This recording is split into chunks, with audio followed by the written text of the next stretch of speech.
Comment savoir si l'autre nous aime vraiment? Quand on commence à se poser ce genre de questions, c'est qu'il commence à y avoir un petit problème de confiance à l'intérieur du couple. Alors, je vais essayer dans cette vidéo, de répondre à cette question de manière un petit peu plus approfondie que réponse oui ou non. Et d'avoir juste des critères d'évaluation. Le truc, c'est le truc facile. Voilà. On va essayer de rentrer un petit peu dans le détail du truc. Alors, comment est-ce qu'on fait pour savoir que l'autre nous aime? Tout ça est basé sur de la neuroprogrammation. C'est-à-dire que dans notre enfance, tout commence là en fait. Quand on est bébé et qu'on pleure et qu'on ne sait pas ce qui va pas, mais qu'on a besoin d'aide, on pleure et on appelle notre maman magique. Vous connaissez la maman magique? Ouais. C'est celle qui trouve la solution à notre problématique, même si on l'a pas exprimée, qui nous devine malgré nous. Dans ces moments-là, on se sent aimé. Et on est certain que la personne va prendre soin de nous, tient à nous. Et souvent, très souvent, dans les relations amoureuses, notamment au début, dans la période de séduction, on a l'impression que l'autre nous comprend mieux que nous-mêmes et va deviner un petit peu ce qui se passe à l'intérieur de nous. Et si l'autre a accès à des choses que nous-mêmes on comprend pas de nous-mêmes, eh bien on va avoir cette sensation de se sentir vraiment aimé profondément. Et le souci, c'est que ça dure pas éternellement. C'est-à-dire que la disponibilité de l'autre, cette espèce d'empathie, mais presque forcée, qui va permettre de se connecter à l'autre, va à un moment donné trouver sa limite parce que dans la problématique de vie, il y a autre chose que le couple, par moment, qui commence à arriver. Alors on se fait une raison. On se dit oui, mais c'est le travail, ça reviendra plus tard. Sauf que, quand l'autre ne nous désigne plus, qu'est-ce qui se passe? On se sent incompris. Et puis parfois on se comprend même pas soi-même. Ça arrive, si, je maintiens, ça arrive. Donc qu'est-ce qui va se passer dans ces moments-là? Eh bien, on va se sentir seul. Très souvent, on va s'isoler. Et puis même, on va en vouloir à l'autre de pas nous comprendre. Et dans ce moment d'isolement, on va souvent être triste. On va dépérir, on va se sentir un peu ratatiné. Là où avant, on était enjoué parce qu'on avait l'impression que l'autre nous comprenait mieux que nous-mêmes. Là, il n'y a plus personne pour nous comprendre, il n'y a plus personne pour nous épauler, il n'y a plus personne pour nous aider. Et on a l'impression que personne nous aime. D'autant que, quand on est enfant, et qu'on a cette maman magique qui arrive, eh bien, elle va avoir certains gestes, elle va avoir certaines paroles avec nous, et elle va avoir un comportement bien particulier. C'est-à-dire que elle va par exemple nous caresser la tête, elle va par exemple nous faire un bisou, elle va par exemple nous parler avec une voix réjouie, elle va par exemple, se mettre à danser, se mettre à chanter, bref, peu importe son comportement à ce moment-là, mais elle va avoir un comportement particulier. Et nous, on va retenir par un de ces canaux de nos 5 sens, c'est-à-dire visuel, auditif ou kinesthésique, on va retenir que l'autre nous aime quand il va avoir le même comportement implicite, sans qu'on s'en rende compte, on s'en souvient pas, c'est inconscient, que celui que notre mère avait avec nous-mêmes. Donc typiquement, si quand on n'allait pas bien, notre mère se mettait à nous chanter des chansons avec une voix douce, dès l'instant où on va entendre l'autre chanter des chansons, on va se sentir aimé. C'est un exemple vraiment juste basique pour comprendre, hein. C'est très simplifié, c'est un peu plus complexe que ça, mais bon, c'est basé sur la neuroassociation. Et le principe, il est là. Donc, on va avoir l'impression que l'autre nous aime, premièrement quand il nous devine, deuxièmement quand il va communiquer avec des canaux de connexion qui sont les mêmes que ceux qu'utilisait notre maman quand on était enfant, et aussi notre papa, hein. Je veux dire, il n'y a pas que les mamans dans l'histoire, hein. On est bien d'accord. Et dans ces moments-là, on se sent aimé. Sauf que quand la personne, son attention est dirigée vers autre chose, on a souvent l'impression d'être livré à soi-même, seul, abandonné, et surtout quand on traverse des choses difficiles soi-même, et bien à ce moment-là, ça devient complexe. Alors qu'est-ce qu'on va faire? Comme je le disais, on va se faire une raison, on va se dire que l'autre ne va pas être disponible, ne va pas être capable d'être disponible pour nous. Ok. Mais soit on se sent isolé, donc on va se retirer un petit peu parce qu'on se sent blessé finalement. On a eu envie de communiquer quelque chose et puis on reçoit rien en retour, on reçoit du mépris, on reçoit de l'indifférence, on reçoit de la distance et donc du coup, il y a une petite aigreur qui arrive là, hein, faut être honnête. Hein, ouais. Donc on commence à s'isoler. Et là on se dit bon, allez, c'est pas grave, c'est passager. Et le problème c'est quand ça dure, là on se pose la question, est-ce que l'autre m'aime vraiment? Je pense que ça commence à vous parler un petit peu, cette histoire-là. Oui, il y a du vécu dans l'histoire. Oui, en effet. Et quand on se pose cette question, est-ce que l'autre m'aime vraiment? On cherche à se raccrocher justement à ces différents canaux. Et comme on trouve pas, parce que l'autre n'est pas disponible pour être connecté à nous, pour des tas d'autres raisons, on va non seulement s'isoler, mais en plus, on va créer un certain système de défense, une certaine aigreur, et on va en vouloir à l'autre de pas être conforme à nos attentes.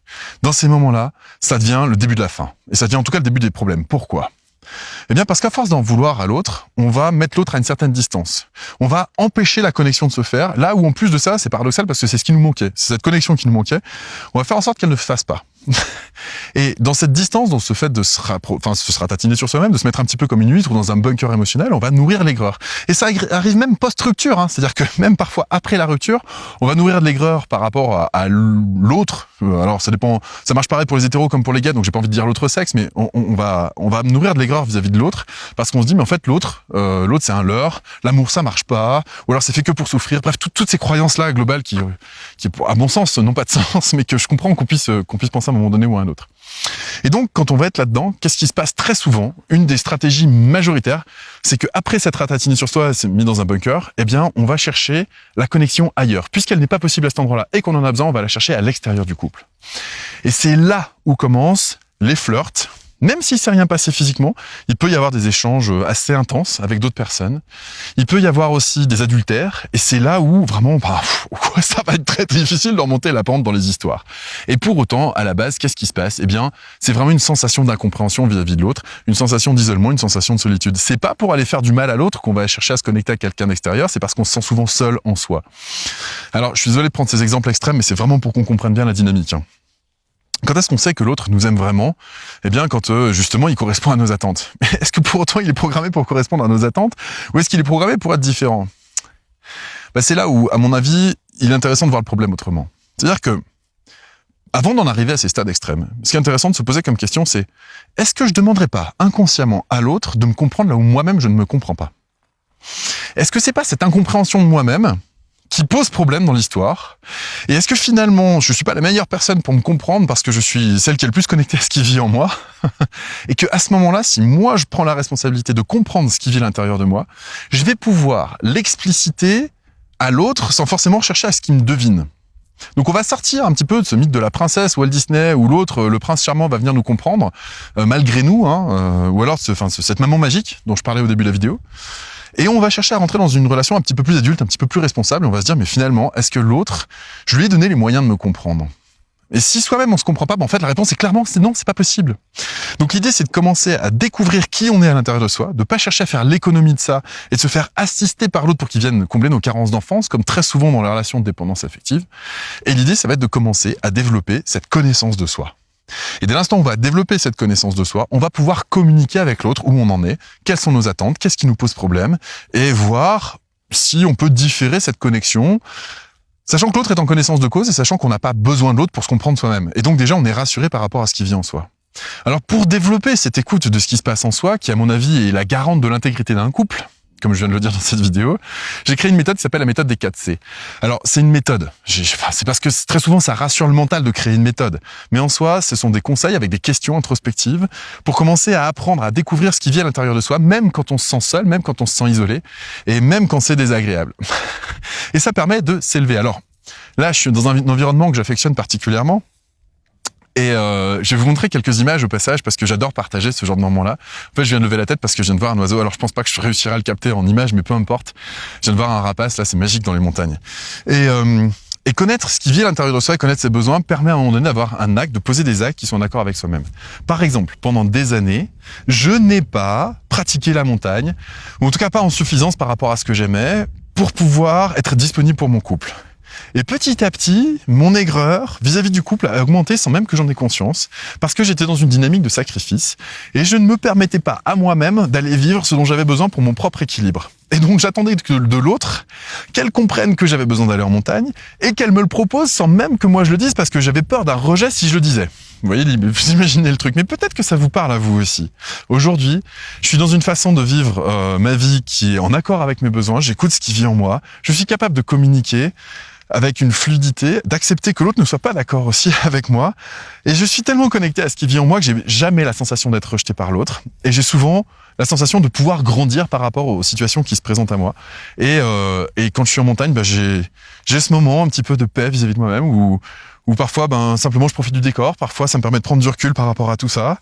Et parfois, ça me permet de faire le point sur là où j'en suis dans ma vie. En tout cas, c'est quelque chose que moi, j'affectionne particulièrement et donc j'ai à cœur de le partager avec vous. Maintenant, si vous voulez découvrir un petit peu plus cette connaissance de vous-même, je vous invite à cliquer sur le lien qui est au-dessus de cette vidéo. Ça s'appelle la méthode des 4C. Et ça permet de commencer à exprimer ou en tout cas être connecté à ce qui vit à l'intérieur de soi et ensuite pouvoir l'exprimer avec bienveillance à l'intérieur du couple et ne pas rentrer dans ce schéma destructeur, d'isolement, de rancœur et de sortie du couple. J'espère que cette vidéo vous aura plu, vous aura permis de comprendre des choses que vous avez éventuellement pratiquées dans vos couples précédents et vous permettra de ne pas reproduire les mêmes erreurs et de pouvoir grandir et évoluer et surtout être de plus en plus heureux dans le couple qui sera le vôtre. En tout cas, c'est ce que je vous souhaite vraiment de tout cœur. Je vous dis à très bientôt pour une prochaine vidéo et je vous remercie de m'avoir suivi. Ciao!